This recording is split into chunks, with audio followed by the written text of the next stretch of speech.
Welcome to மகை Max class. இன்றைக்கி நம்ம என்ன பார்க்க போகிறோம்னா 12ஆம் வகுப்பில் 7ஆம் பாடம் வகை நுண்கணிதத்தின் பயன்பாடுகள்.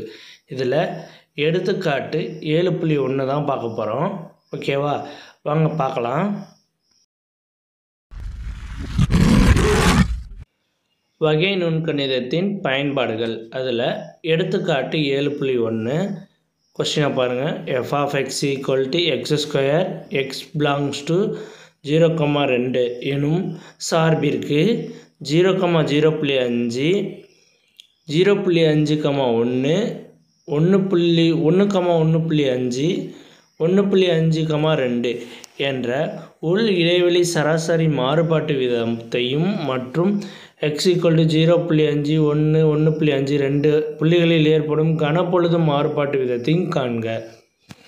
நம்ம என்ன கண்டுபிடிக்கணும்? சராசரி மாறுபாட்டு வீதத்தையும் கனப்பொழுது மாறுபாட்டு வீதத்தையும் கண்டுபிடிக்கணும். a, b சராசரி மாறுபாட்டு வீதம் கண்டுபிடிக்கிறதுக்கு a, b சராசரி மாறுபாட்டு வீதம் f(b) minus f(a) divided by b plus a b minus a equal to b plus a. ஓகேவா, b plus a. அடுத்து x கனப்பொழுதில் x புள்ளியில் ஏற்படும் கனப்பொழுது மாறுபாட்டு வீதம். ஓகேவா,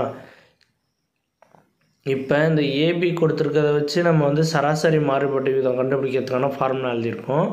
அதே மாதிரி எக்ஸ் கனப்பொழுதில் மாறுபாட்டு வீதத்தை கண்டுபிடிக்கிறதுக்கான ஃபார்முலா எக்ஸ் கனப்பொழுது மாறுபாட்டில் வீதம் f dash of x equal to 2x. ஓகேவா, இதுக்கு கனப்பொழுது மாறுபாட்டு வீதம் கண்டுபிடிக்கிறதுக்கான 2 வரைக்கும் உள்ளதுனால 2x. இதை வச்சுக்கிட்டு நம்ம மாறுபாட்டு வீதம் ஒரு அட்டவணைப்படணும். மாறுபாட்டு வீதங்களுக்கு ஒரு அட்டவணைப்படணும். நம்ம அந்த அட்டவணை எப்படி இருக்குன்னா இப்படி தான் இருக்கும் பாருங்கள்.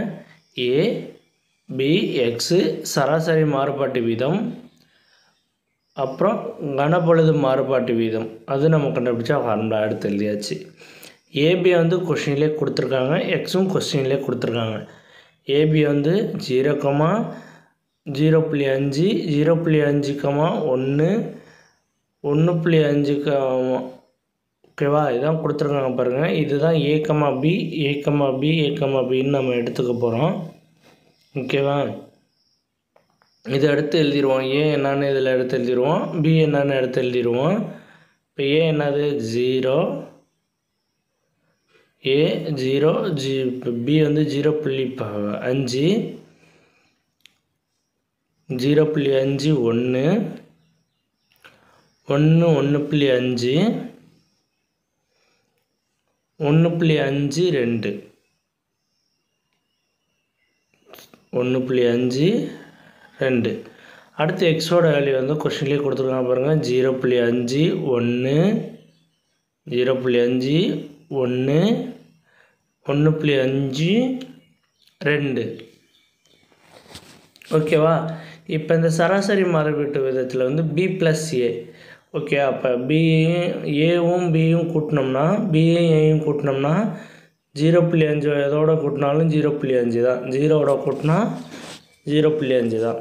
ஓகேவா, அப்போ 0.5 + 1 அப்படின்னா 1.5. அடுத்து 1.5 + 1ன்னா 1 கூட்டினா 2, 2.5. அடுத்து 2 + 1.5ன்னு போட்டோம்னா 3.5ன்னு வந்துடும். ஓகேவா, அடுத்து பாருங்கள் 2x 0.5 இதோட பெருக்கணும், 2ஆல் பெருக்கணும்னா 1ன்னு கிடைக்கும். ஓகேவா, 0.5 2 தடவை பெருக்கணும்னா 1. அதே மாதிரி 1 2ஆல் பெருக்கணும்னா 1 2 2 வரும். அடுத்து பாருங்கள் 1.5 வந்து 2ஆல் மல்டிபிள் பண்ணோம்னா 3 கிடைக்கும். அடுத்து வந்து 2 வந்து 2ஆல் பெருக்கணும்னா 4. 2 × 2 = 4. ஓகேவா? அவ்வளோதான் இந்த கணக்கு. சராசரி மாறுபாட்டு வீதமும் கணப்பொழுது மாறுபாட்டு வீதமும் கண்டுபிடிச்சாச்சு. இந்த வீடியோ பிடிச்சிருந்தா லைக் பண்ணுங்கள், சப்ஸ்கிரைப் பண்ணுங்கள், அந்த பெல் பட்டனையும் கிளிக் பண்ணுங்கள், அப்புறம் ஷேர் பண்ணுங்கள்.